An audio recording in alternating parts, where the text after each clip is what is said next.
Ivone do Amaral Pereira, Devassando o Invisível.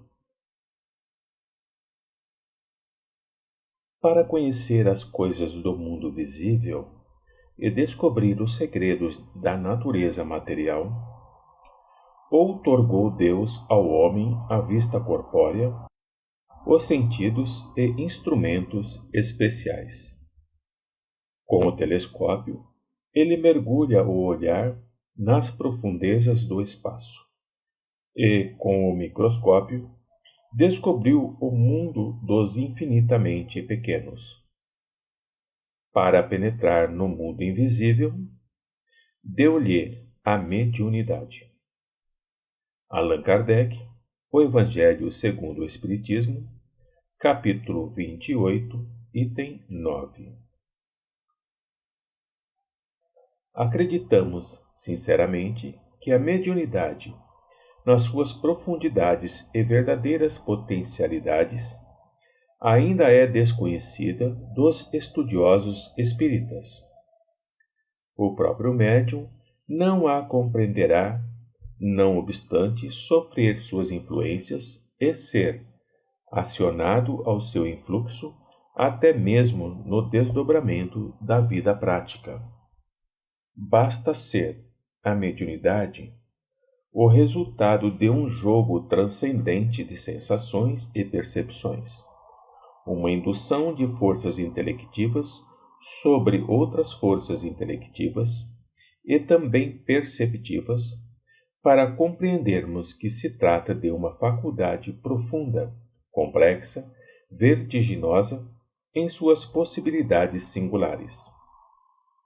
Se todas as faculdades ou atributos da alma, a que Leon Denis denomina potências, conhecidas dos homens, estão como que interligadas entre si, dependendo umas das outras na contextura que realiza a individualidade integral, completando-se, harmonizando-se, a mediunidade, como participante desse conjunto de potências, igualmente estará tão integrada na estrutura psíquica das criaturas quanto as demais, fazendo parte, como vemos, do potencial anímico global que traduz a individualidade imortal, razão pela qual ficou dito que todas as criaturas possuem mediunidade.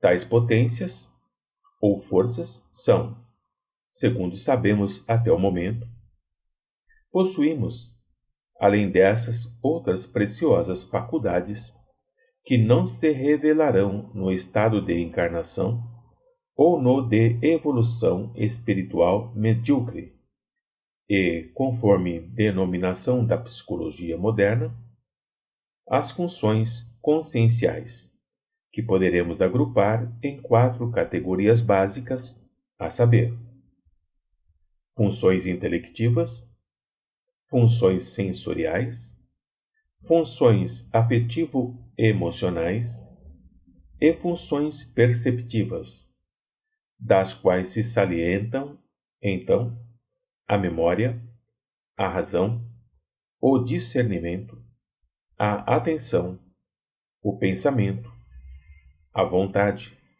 o sentimento, a imaginação, etc. E se as possibilidades desse agrupamento de forças imortais se desdobram ao infinito, também a mediunidade, como participante dessas funções sensoriais e perceptivas, ao que a observação indica, possuirá possibilidades de ação e sutilezas ainda desconhecidas dos estudiosos atuais. Muitos médiuns sabem disso, embora sem compreenderem bem o que com eles se passa. Muitas vezes, receoso de não ser acreditado pelos amigos mais íntimos e temendo ver-se considerado ridículo ou pretensioso, guarda o médium o segredo das mais belas revelações que lhe são facultadas por vontade exclusiva dos mentores espirituais ou por ação mecânica da própria faculdade, que naturalmente desencadeia os acontecimentos, mesmo a revelia do médium. Geralmente perseguido, criticado sem piedade até dentro do próprio lar, e também pelos adeptos da própria doutrina, enche-se ele de complexos de timidez que tende a perturbar, quando não impossibilitam, muitos fenômenos que poderiam realizar-se para a edificação geral. O Espiritismo, a terceira revelação de Deus aos homens, é obra da mediunidade. Será bom que de tal não se esqueçam aqueles que preferem ver charlatões e intrusões nessas pobres almas que, para conseguirem do além o que vem dar corpo à doutrina espírita, têm de morrer para si mesmas, sacrificando-se durante a vida inteira e chorando lágrimas de testemunhos acerbos, visto que nenhuma criatura, qualquer que seja, se afinará plenamente com a espiritualidade para o efeito mediúnico, por entre risos e alegrias e modo de viver displicente e cômodo. Tal como os demais médiuns, tivemos de encobrir do público e até de amigos íntimos formosas revelações e até profecias, como noticiários dela em túmulo, que posteriormente foram confirmados. Pode-se mesmo afirmar que o que de mais grandioso e belo o médium obtém e conhece da vida espiritual lhe é vedado declarar aos companheiros de jornada terrena. Não obstante, se somos daqueles que se veem forçados a ocultar muito do que recebem e conhecem do além, também somos impelida pelos instrutores espirituais a dizer algo de quando em vez, pois que nem tudo poderá ser encoberto sem prejuízo da revelação. E, por muitas vezes, o que um médium revela favorece ensejos para estudos profundos, descobertas e elucidações transcendentais importantíssimas, que tendem a testemunhar a veracidade do espírito. Há 5 séculos, quando o bispo de Beauvais, durante o interrogatório, indagou de Joana d'Arc se São Miguel lhe aparecia desnudo, ao que ela prontamente respondeu também interrogando: Pensas que Deus não tem com que vesti-lo? Condenaram-na à morte na fogueira, como feiticeira e herética, por não darem, em absoluto, apreço às sublimes manifestações mediúnicas por ela apresentadas. Hoje, porém, pelo menos os espíritas sabem compreender e considerar os fatos do invisível em torno da grande médium, assim como não ignoram que não apenas as vestes dos espíritos guias de Joana, mas de todos os espíritos desencarnados que desejem apresentar-se ornamentados, são tecidas com o poder do pensamento e da vontade, agindo sobre o fluido universal. E que essas roupagens, por vezes belíssimas, com que os médiuns costumam vê-los, são divisadas quer em vigília, quer durante os transes a que estes forem submetidos. Entendemos que a resposta de Joana ao bispo de Beauvais assume grande valia nos dias atuais, quando a ciência transcendental já nos levou a compreender o que Deus possui para vestir os habitantes do mundo espiritual, ou seja, os elementos fluídicos, material, sobre que agem o pensamento e a vontade dos desencarnados.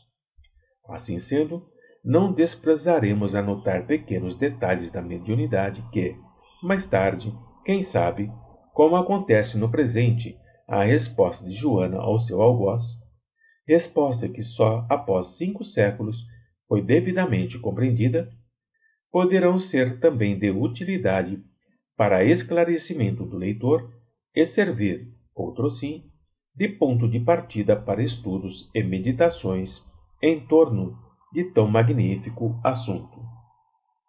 Capítulo 1.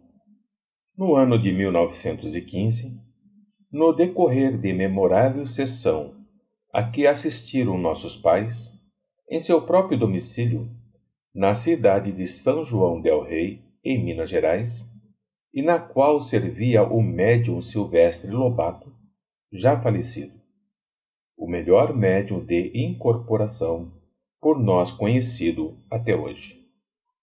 O espírito do Dr. Bezerra de Menezes anunciou o advento do rádio e da televisão, asseverando que este último invento ou descoberta facultaria ao homem, mais tarde, captar panoramas e detalhes da própria vida no mundo invisível, antecipando, assim, que a ciência, mais do que a própria religião, levaria os espíritos muito positivos a admitir o mundo dos espíritos, encaminhando-os para Deus. A revelação foi rejeitada pelos componentes da mesa.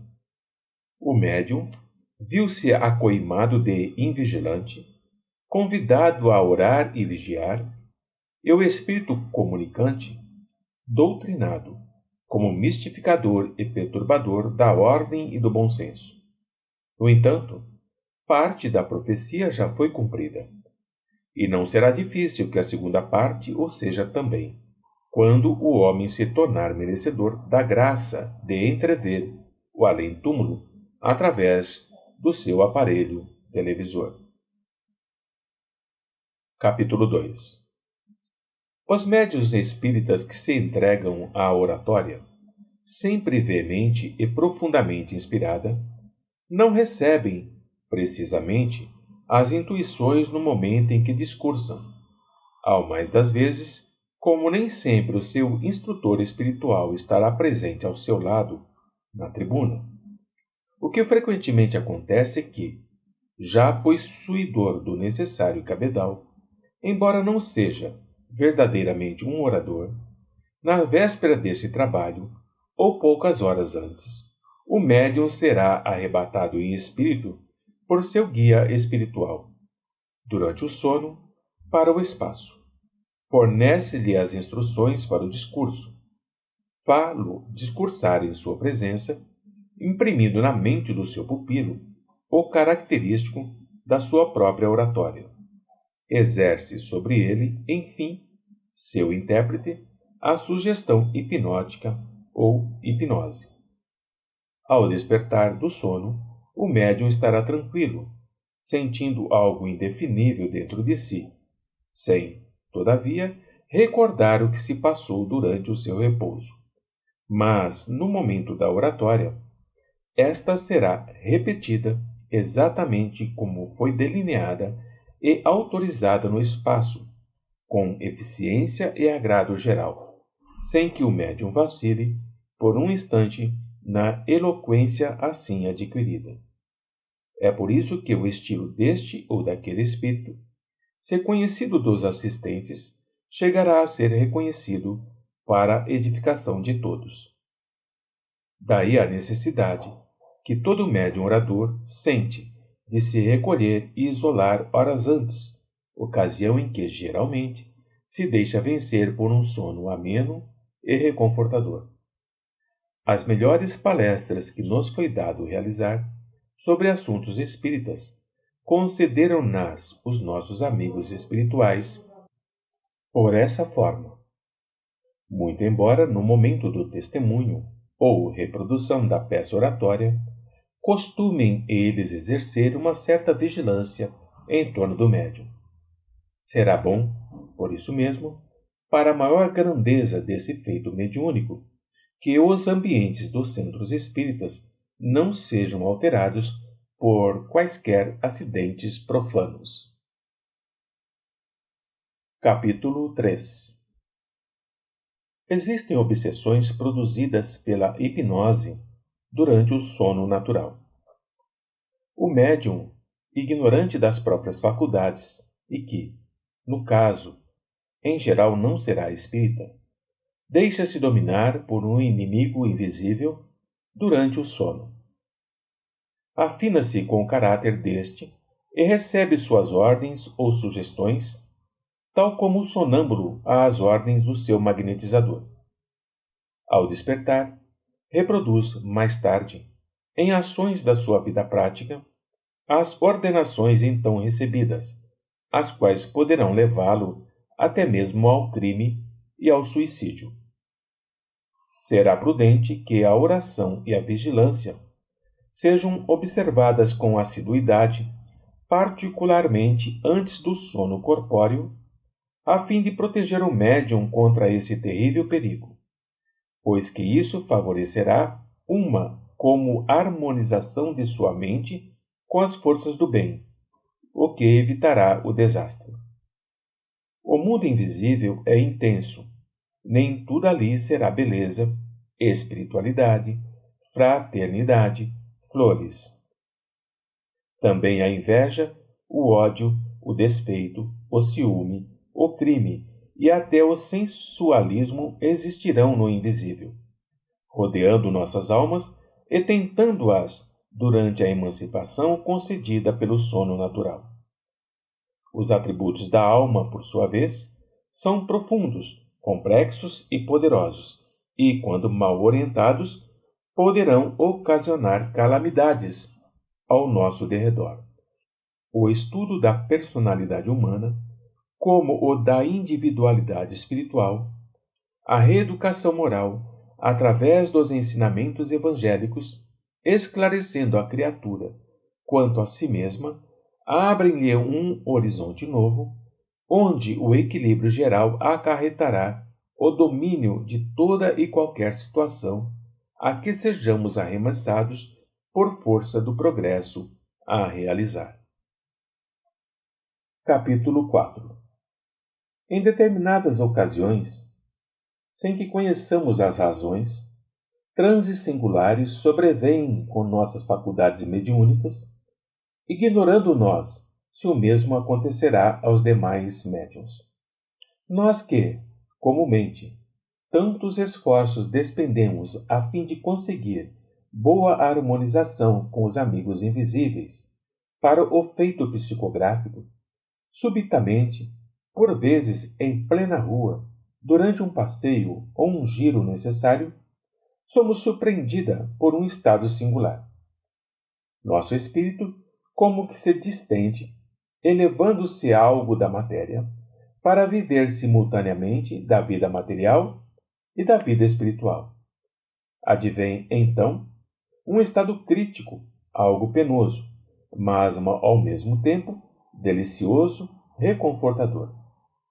Então, o que nos rodeia, pertencente ao plano terreno, o casario, as paisagens, o arvoredo, os jardins, as próprias vias públicas, se nos afigura profundamente mais belo e delicado, porque envolvidos em tons de luz especial levemente azul.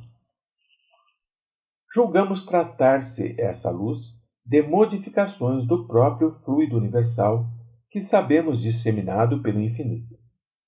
Não obstante, reflexos dourados como que contornam as paisagens, julgando nós, ainda, tratar-se de irradiações do Sol que, combinadas com o fluido azul, produzem um majestoso efeito de luz, acontecimento de que o espaço infinito está repleto, pois os efeitos de luzes combinadas, a coloração de 1000 essências e fluidos em variados estados existentes no espaço, são maravilhas que os homens não concebem, mas que o espírito, principalmente o desencarnado, em estado normal vibratório elevado, desfruta a longos haustos. O verde das nossas folhagens, a policromia das nossas flores são, assim, mais brilhantes e mais formosos, e dir-se-ia que tudo o que nos cerca se mostra sob uma quarta dimensão, pois que tudo, quanto nossa visão possa abranger durante esse transe, como que se destaca da própria atmosfera, tornando-se em magnífico alto relevo. Não encontramos vocábulos apropriados para poder bem descrever o que então se passa.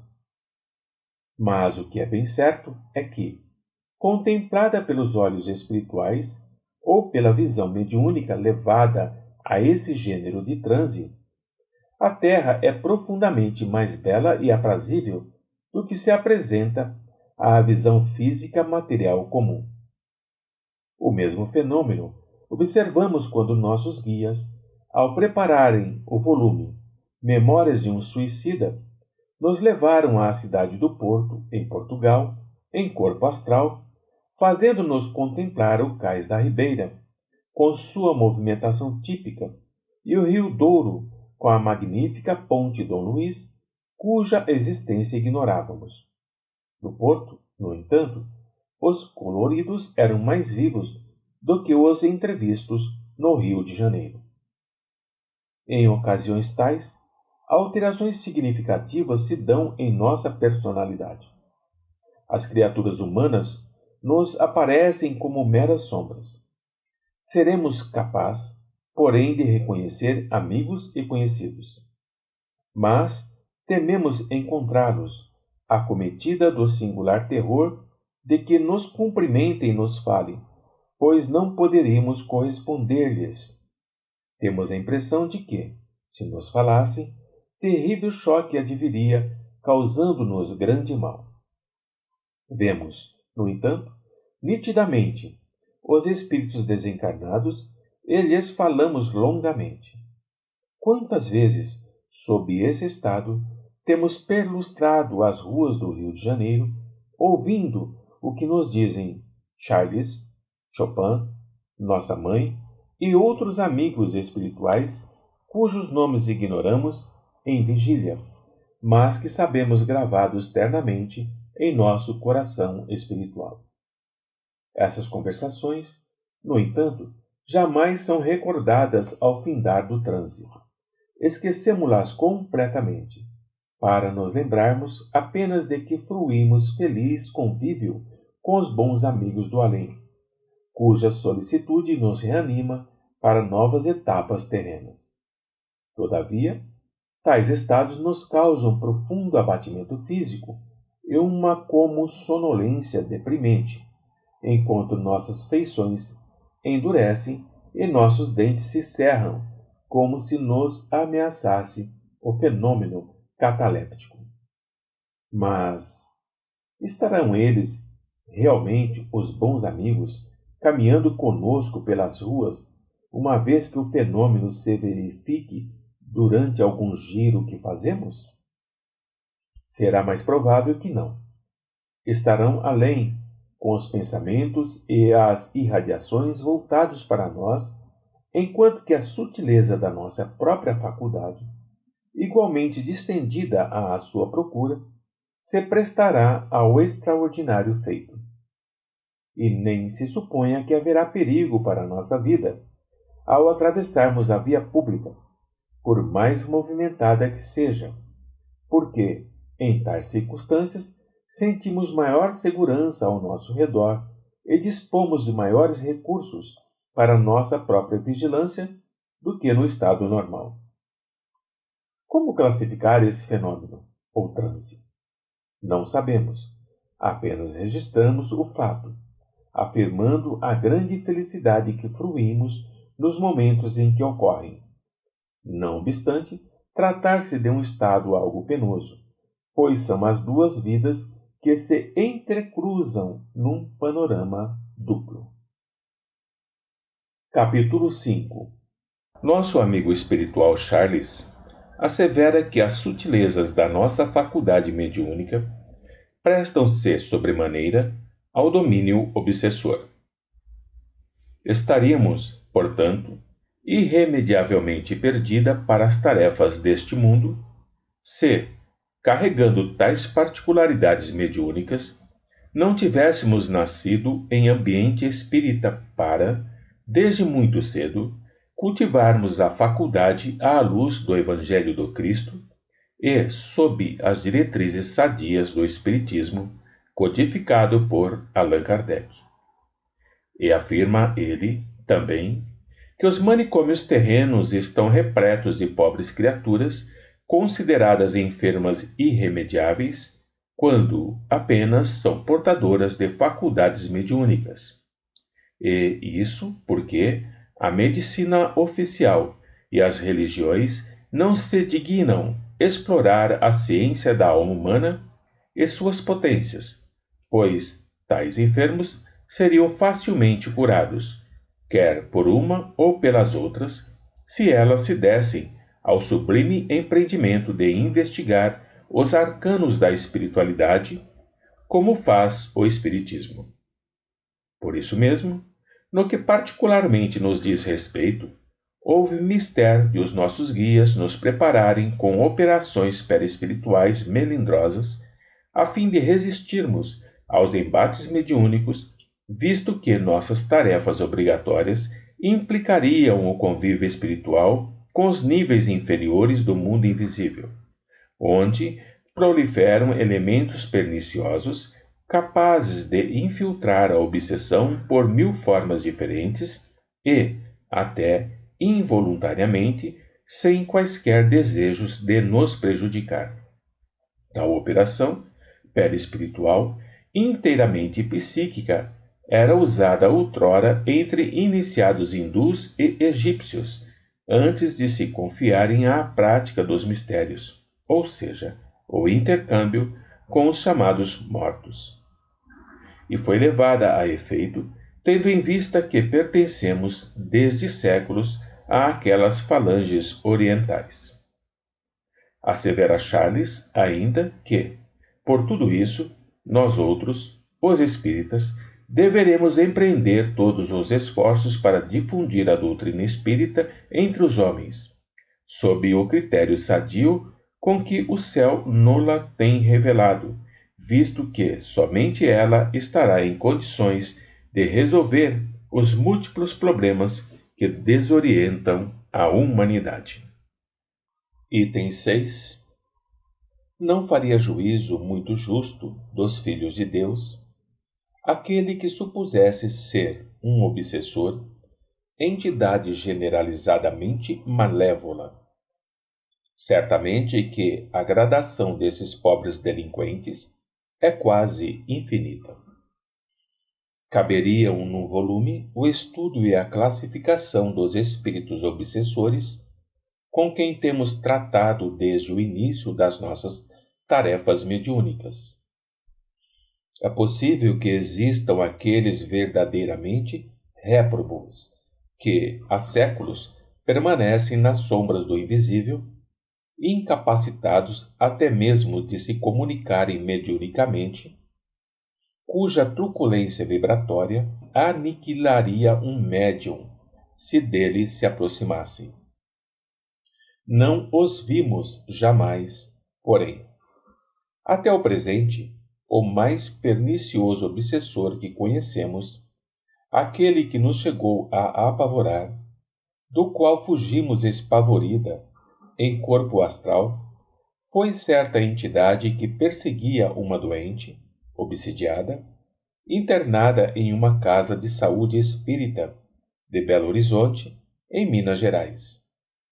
Apresentava-se trajada com hábito religioso, inteiramente negro, parecendo tratar-se de uma ex-freira, pois fora mulher, quando encarnada. É singular uma particularidade entrevista em nosso longo tirocínio mediúnico. Os obsessores que, quando encarnados, foram mulheres, são profundamente mais endurecidos, odiosos e temíveis do que os que foram homens. Por quê? Ainda não logramos esclarecimentos. Será porque seja mulher mais irremediavelmente atingida, quando ofendida, do que o é o homem? Existirá na mente feminina imaginação mais fecunda do que na mente masculina, e essa maior intensidade imaginativa a tornará mais feroz nas atrocidades das vinganças contra os desafetos? Eis um campo para interessantes investigações psicológicas espíritas. Entretanto, aquela entidade obsessora, em se apresentando envolvida num hábito religioso, denunciando-se como antiga freira, escondia o próprio rosto, as mãos e os pés, a fim de não ser identificada. Ardil de que geralmente se servem os obsessores mais maliciosos.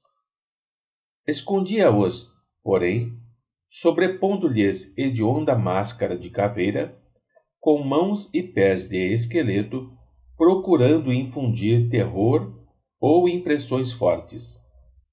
Suas vibrações eram de tal forma violentas que se tornavam realmente enlouquecedoras. Obsidiava a pobre mulher, cujo precário estado não permitira jamais esperanças de cura, perseguindo-a de 100 formas diferentes, desde a juventude, e destroçando-lhe, mais tarde, até mesmo o lar, antes da possessão completa. Penalizada ante a provação da pobre irmã obsidiada, oramos a seu benefício ao termos notícia do seu drama, sem, contudo, procurar visitá-la em seu hospital, visto sermos proibida, pelos mentores espirituais, de visitações aos manicômios. Não obstante, ousamos fazê-lo em corpo astral, levada pela compaixão à pobre enferma, mas desacompanhada dos guias e protetores, visto existir proibição dos mesmos também para esse melindroso feito. Avistando-nos, porém, a obsessora enfureceu-se, investindo contra nós e perseguindo-nos em correria desabrida, obrigando-nos a uma fuga espetacular. E somente nos abandonou quando, já despertando da letargia do transe, elevamos o pensamento em prece na súplica de socorro a nosso próprio benefício e a benefício dela mesma. Parece que tais espíritos perdem de vista o médium ao cessar o transe mediúnico, nos casos que obedeçam àquela modalidade. No dia imediato, dissemos a um familiar da obsidiada: dominada por semelhante obsessor, a pobre irmã não se curará jamais. Pois bem, falharam as nossas previsões. A entidade obsessora foi retirada logo depois, a contragosto. Não se converteu ao amor e ao perdão, é certo. Não se arrependeu do mal que vinha praticando. Não se enterneceu ante os desbaratos infligidos à sua vítima do presente, certamente algoz do passado. Mas seu livre-arbítrio foi tolhido, e ela se viu forçada a abandonar a presa, e esta foi recuperada para uma fase nova de evolução e progresso.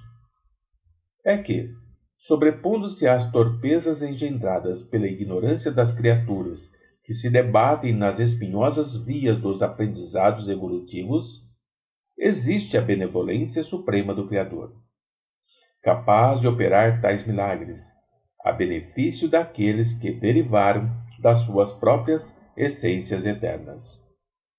Não obstante, outros obsessores existem capazes de atitudes amistosas para com outrem, que não o inimigo do passado, do qual comumente se vingam.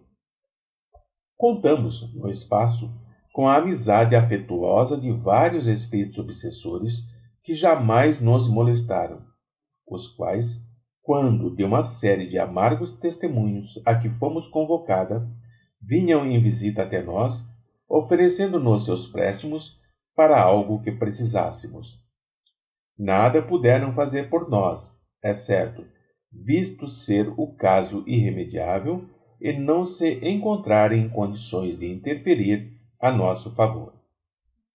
Mas o que é verdadeiro é que demonstraram desejo de consolar e remediar nossas amarguras, e suas atitudes, consideradas muito fraternas por nós mesmas, tiveram o dom de reconfortar nossa alma e nos edificar o coração.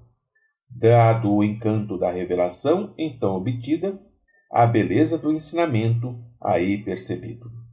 O amor e o bem cabem em toda parte, mesmo nos corações delinquentes e quando passam, conduzidos, seja por quem for, deixam sempre um traço harmonioso de legítimo benefício.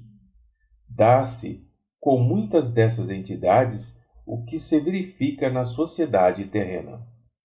Um homem possui inimigos, odeia-os, prejudica-os quanto pode, assassina-os, se puder.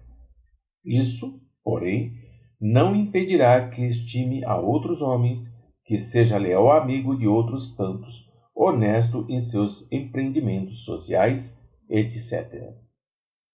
Sentimos grande compaixão e ternura por esses espíritos. Geralmente, foram grandemente ofendidos no passado reencarnatório por suas vítimas atuais ou mesmo na existência vigente. São, acima de tudo, grandes sofredores, tristes e frágeis, dominados por angústias e terrores indescritíveis.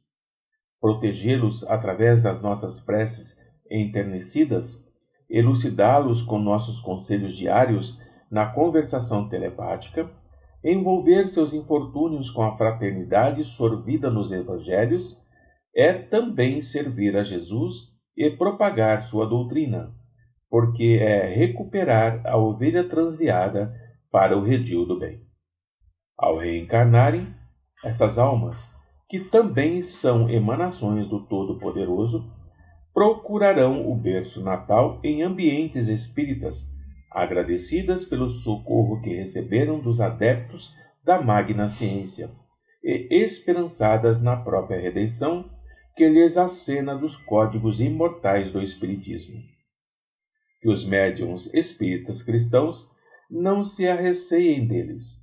Nenhum mal lhes ocasionarão, se eles próprios, os médiuns, se harmonizarem com a luz, e que os amem e protejam, como quereríamos que todos nos amassem se nos víssemos nas suas deploráveis condições. Item 7. Abre aspas. Da mesma forma, porque os físicos e astrônomos são levados a admitir que as vibrações luminosas percorrem o espaço infinito, sem jamais se extinguirem, assim também se poderia admitir a persistência virtual de toda a forma de vibrações cósmicas. E como, além de tudo, os estados da matéria e as vicissitudes dos organismos vivos se resumem numa sucessão de vibrações sui generis do éter, conclui-se que eles devem continuar a existir no estado virtual ou potencial em uma ambiência qualquer, a chamada por Miers meta-etérica, de onde os sensitivos poderiam extraí-los e interpretá-los graças à relação estabelecida entre eles e a ambiência receptora. Fecha aspas. Ernesto Bozano, Os Enigmas da Psicometria, sexto caso, página 41. Nenhum espírita ignora que a psicometria é a faculdade que o médium possui de descrever os acontecimentos em torno de uma criatura, particularidades mesmo de sua vida, desde que em contato direto com um objeto ou coisa pertencente à referida pessoa. Essa faculdade estranha e bela, ainda pouco estudada, vai ao extremo de permitir ao médium sentir e descrever as impressões de pequenos animais, de vegetais e até da matéria inanimada.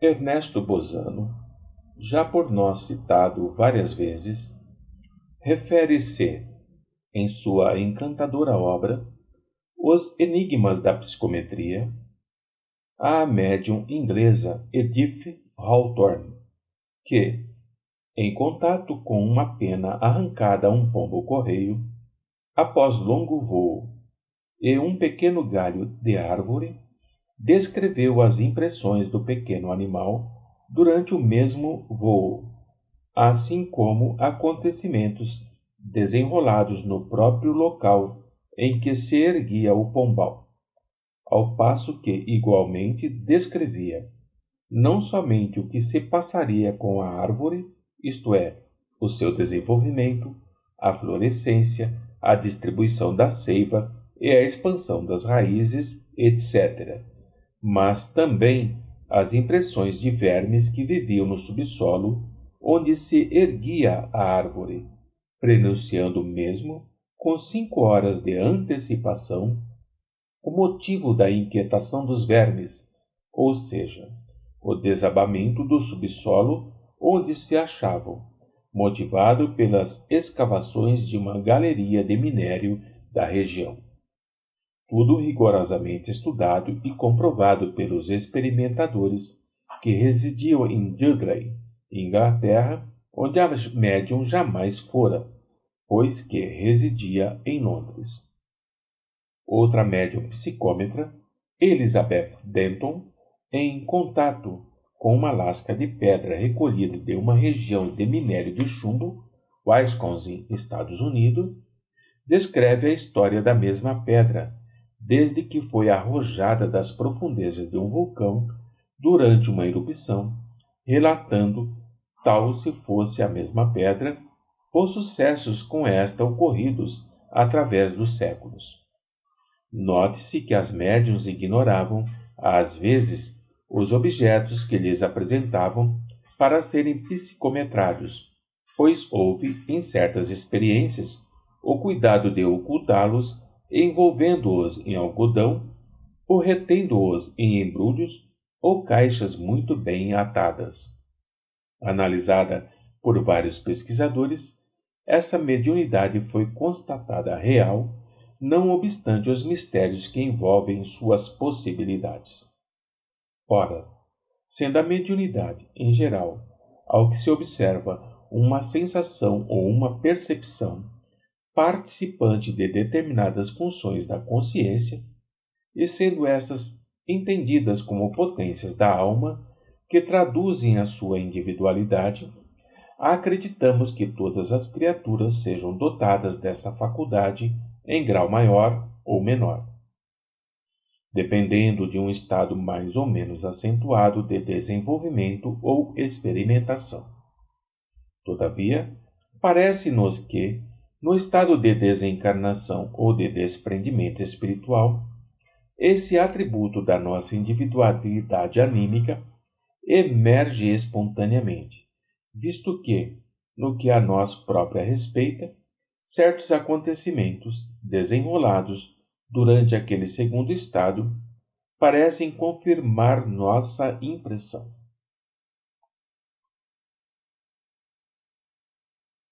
Durante o desprendimento parcial, sob a ação dos nossos mentores espirituais, temos tido ocasião de visitar. Não encontramos termos apropriados para esclarecer o que então se passa. Animais como o boi, o cavalo, o cão e o gato. Verificamos que o fluido magnético, o elemento etéreo, em que se acham eles mergulhados, como seres vivos que são os mesmos que penetram os homens, onde estes se agitam. Daí essa correspondência vibratória que faz o ser espiritual do homem compreender o ser do animal, senti-lo, assim como aos demais reinos da natureza. Pois será bom não esquecer que somos essência de Deus e, como tal, possuiremos todos essa capacidade, para a aplicação da qual apenas nos será necessário certo desenvolvimento vibratório ou psíquico. Ora, aqueles animais, por nós sentidos e compreendidos, no estado de semi-desprendimento espiritual, se afiguraram ao nosso entendimento e à nossa razão quase como seres humanos, sentindo nós, por eles, viva ternura e até profunda compaixão. Um deles, o boi, chegou mesmo a ver o nosso fantasma, pois se assustou quando nos achegamos a ele e lhe acariciamos a enorme cabeça. Nossos mestres hindus, que têm predileção pelos estudos da natureza e pelas pesquisas sobre a evolução da alma, levam-nos, às vezes, a visitar matadouros de gado. e o sofrimento que aí contemplamos envolvendo os pobres animais, as impressões dolorosas de surpresa, de terror e de angústia que eles sofrem, e que se infiltram pelos meandros da nossa própria alma, não seriam maiores nem mais penosas, talvez, se tratasse de simples seres humanos. Quanto a outros animais, aos vegetais e à matéria inanimada, nada adiantaremos, uma vez que não temos lembrança de os ter visitado. Mas a impressão que guardamos das 4 espécies citadas foi profunda e enternecedora, como de semelhantes nossos. Desses exames, o menos agradável às nossas recordações foi o do gato, cujas vibrações traduziam ao nosso entendimento psíquico sentimentos bem mais inferiores que os outros. Parece que tais estudos transcendentes e de pouca aceitação sobre a Terra, a par da cosmologia e outros empolgantes profundos, como a astronomia, a arqueologia, etc., fazem parte da iniciação superior a que somos chamados e que tanto serão permitidos ao espírito desencarnado como ao encarnado durante o sono, dependendo apenas da sua aplicação ao estudo e da vontade de progredir. Daí advindo, então, as descobertas que, de quando em vez, surpreendem o nosso globo. Cuidaremos, a seguir, da psicometria de ambiente, a qual a revelia do sensitivo lhe permite rever, em um ambiente qualquer, as ocorrências ali verificadas muito antes, às vezes mesmo há séculos. Visitamos, certa vez, uma amiga de nossa família, cuja residência muito antiga, de aparência senhorial, datava do Segundo Império. Tratava-se de uma chácara já arruinada, localizada em adiantado subúrbio do Rio de Janeiro. Nossa visita, que se estendeu por 6 dias consecutivos, necessariamente nos obrigou a pernoitar na dita residência outras tantas noites. Não nos foi possível, porém, conciliar o sono na primeira noite ali passada, enquanto que nas subsequentes, apenas pela madrugada, repousávamos ligeiramente, o que nos debilitou, alterando a saúde. É que o que ali acontecera durante a escravatura, pelos meados do Segundo Império, nos foi revelado pela própria ambiência onde os fatos ocorreram, fotografando-se as imagens, provavelmente nas ondas etéricas de que trata o Sr. Mears. A chácara fora uma fazenda de escravos. Assistimos ali, então, às cenas típicas da escravatura. Desapareceram as ruas atuais que estruturam o bairro, a paisagem que compõe o panorama do momento. As nossas percepções espirituais estávamos em vigília. O que vimos não era como em sonho, nem durante os transportes, mas em nosso estado natural, embora estando já recolhida. Se delineara a fazenda antiga, as senzalas, os milharais, o canavial, a movimentação cotidiana, acompanhada do cântico dolente e magoado dos escravos que iam e vinham em suas lides obrigatórias, sobraçando pesados cestos ou carregando à cabeça sacos ou feixes de lenha e ferramentas, ou batendo enxadas, etc. Toda a excitação de um dia de trabalho numa pequena propriedade rural objetivou-se aos nossos olhos espirituais atônitos, que não chegavam a compreender o que se passava.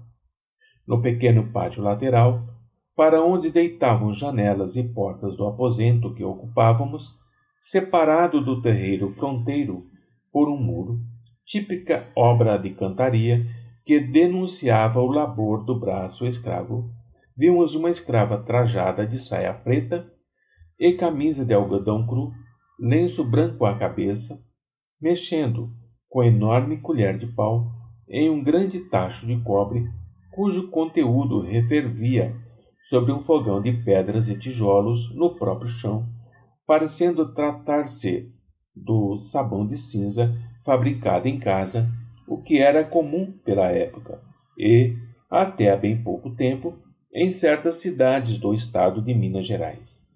Outra escrava, no mesmo local, em plano aéreo pouco mais elevado, surrava com uma palmatória um moleque, provavelmente seu filho, regulando 8 a 10 anos de idade, o qual, de bruços sobre os seus joelhos, esperneava, gritando sem parar. E vimos um velho escravo, atado ao pelourinho pelos pulsos, para o suplício do chicote, o qual chorava e gemia angustiadamente, invocando o socorro divino. Meu Deus do céu, meu anjo da guarda, tenha dó de mim. Enquanto se repetiam os estalidos do chicote, acionado pelo capataz. Observação: não fora a assistência de nossos guias espirituais e ainda a operação psíquica para a imunização do médium a que já nos referimos, e estas cenas suportadas por nossa faculdade durante 6 noites consecutivas, provavelmente teriam alterado nosso sistema de vibrações mentais, ocasionando um gênero de obsessão. Nada nos sucedeu, porém, a não ser o aprendizado que fizemos com a providencial visita à nossa amiga. E surpreendemos ainda, cremos que perfeitamente materializada e não retratada nas ondas etéricas, uma dama de aspecto senhorial, esbelta e bonita, com longos e amplos vestidos em tafetá azul forte, cabelos muito negros e luzidios, penteados com esmero, brincos de pingentes de ouro, tão compridos que lhe iam quase aos ombros, colar amarelo reluzente, como de ouro, um laço de veludo negro ornando o topete dos cabelos, e até mesmo o ruge do tafetá e das saias engomadas ouvimos, quando de suas idas e vindas pela casa, passando por nós como se tratasse de uma pessoa. Tais cenas em movimentação, no entanto, eram confusas como incrustadas umas nas outras, sem sequência lógica ou enredo previsto. No dia imediato à primeira noite que ali passamos, participamos a nossa amiga, cujas ideias eram igualmente espíritas, a singularidade observada, tendo cuidado, porém, de omitir os detalhes mais fortes, visto que poderíamos não ser devidamente compreendida.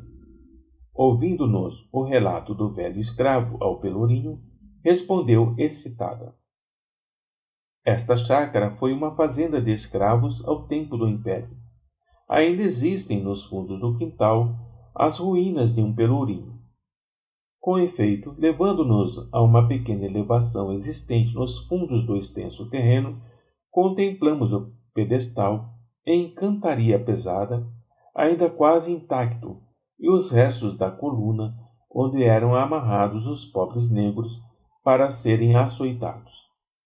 Diante dessas ruínas, nossa alma chorou enternecida, elevando uma prece fraterna em intenção do pobre velho, cujo drama entrevíramos na véspera, narrado pelas próprias vibrações locais, e também pelo seu algoz que, certamente, através de uma reencarnação reparadora, andará pelas ruas do próprio Rio de Janeiro a exercer o bem em desagravo das odiosas atitudes do passado.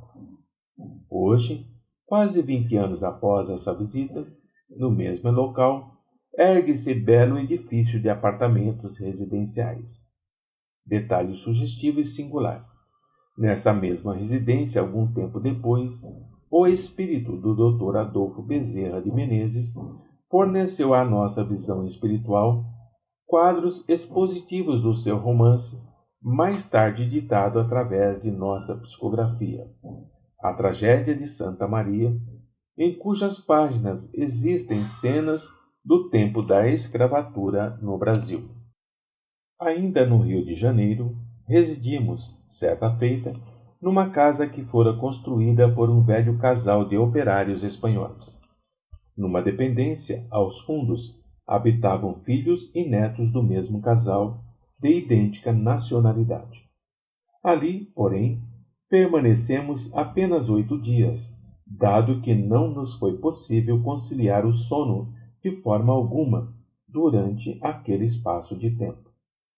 Cenas dramáticas, duelos, lutas, assaltos a viajantes, assassínios, fugas precipitadas a cavalo, carruagens em disparada, casais em idílios muito suspeitos, se sucediam confusamente diante de nós, causando-nos penoso mal-estar. As personagens, no entanto, vestiam-se como no século XVII, e as cenas eram admiravelmente coloridas. Ambiente agressivo que deprimia nossas faculdades e infundia-nos mortal angústia. Que singular mistério existiria nisso tudo? E por que razão, numa casa de construção moderna, erguida no Brasil por indivíduos espanhóis, surgiam nas vibrações locais? Ou ambiência metaetérica do Sr. Niers, como cita Bozano, cenas da Espanha do século XVII? Uma única explicação nos ocorre, embora frágil, a fim de atenuar a perplexidade que o fenômeno acarreta. Aqueles espanhóis ali residentes seriam as personagens turbulentas do século XVII. Os fragmentos dos dramas, por nós entrevistos, existiriam na sua subconsciência. Externavam-se por suas vibrações pessoais ou aura, e nossas percepções apropriadas para a psicometria do ambiente captaram fragmentos do que se havia passado há 3 séculos com eles próprios. Dado que seja assim, tratar-se-á do mesmo fenômeno, psicometria de ambiente, ou de uma derivação deste. No estado de desencarnação, esse fenômeno é comum. Cada um de nós trará consigo, visíveis aos seus afins ou aos superiores, as peripécias do próprio passado, o que não parece muito animador. Apresentada certa vez a um jovem cego, cujo rosto e mãos eram desagradavelmente maculados de manchas brancas, naturais, como queimaduras, lemos, de súbito, em sua aura, e como que vimos a vida pretérita em torno dele, o seu terrível passado de inquisidor espanhol, que perfurara os olhos dos condenados e os queimara com ferro em brasa. Observação. Idêntico fenômeno ocorreu com o médium Francisco Cândido Xavier, ao ser apresentado à mesma personagem no dia imediato, sem que nós e ele, o médium, nos tivéssemos avistado e trocado ideias a respeito. 2 das manchas que se espalhavam pelo rosto desse jovem abrangiam os olhos com sinal indelével do peso que oprimia a sua consciência de espírito sinceramente arrependido, que se reabilitava através da dor sob o amparo do Consolador. De outro modo, em quaisquer localidades antigas que visitemos, desenha-se o passado das mesmas às nossas percepções mediúnicas. Na cidade de São João del Rei, em Minas Gerais, era frequente vermos, mesmo à luz do sol, cenas antigas até pelas ruas, séquitos de antigas damas que se dirigiam às missas em cadeirinhas carregadas por escravos, procissões do Santíssimo Sacramento, vibrando campainhas, destacando-se uma espécie de guarda-sol muito amplo, em cores vivas, sob cuja sombra marchava o sacerdote com o viático, a fim de levar a extrema-unção a moribundos. Aquela cidade mineira conserva em sua ambiência meta-etérica cenas tão perfeitas e lógicas do tempo do Brasil colônia e dos 2 impérios que seria possível a um médium dotado da faculdade psicométrica bastante desenvolvida descrever episódios que resultariam em sugestivas informações históricas. Detalhe significativo: existem cenas que, melhor do que outras, se fixam na dita ambiência. As melhores que temos observado datam de séculos. E numa localidade da Zona da Mata, ainda em Minas Gerais, passeando numa propriedade rural, por um vale extenso, marchetado de flores silvestres, de lírios do brejo, muito alvos e perfumados, e onde se assentava a estrada real, e se preteava um minúsculo ribeiro, o qual se alongava pelo horizonte afora, tornou-se-nos visível repentinamente um rio caudaloso no mesmo local por onde caminhávamos, do qual soprava a mesma aragem que no momento sentimos, estendendo-se para além em sinuosidades idênticas do ribeirinho. Mais tarde, engenheiros que o mesmo local visitaram a serviço do governo, após exames demorados, concluíram que, há uns 4 ou 5 séculos, aquele pequeno ribeiro seria caudaloso rio, cuja passagem por aquele vale o fertilizara tanto que ainda hoje toda a região é rica de humo, própria à produção de cereais, que parecem explodir do seio da terra sob as bênçãos do próprio céu. Ó, que estranhos poderes existem latentes nos arcanos da nossa personalidade espiritual, para que os segredos que os séculos guardaram nos sejam assim revelados?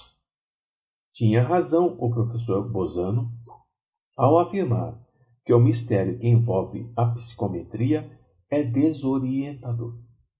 Cumpre-nos, porém, a nós outros, espíritas, estudar nossas almas, originárias do céu, procurando conhecê-las em todas as suas possibilidades, a fim de cultivarmos suas poderosas faculdades, que em nós traduzem a personalidade divina com que o Criador Supremo nos dotou ao nos criar à sua gloriosa imagem e semelhança. Final do capítulo 8, Sutilezas da Mediunidade, do livro Devassando o Invisível, de Ivone do Amaral Pereira.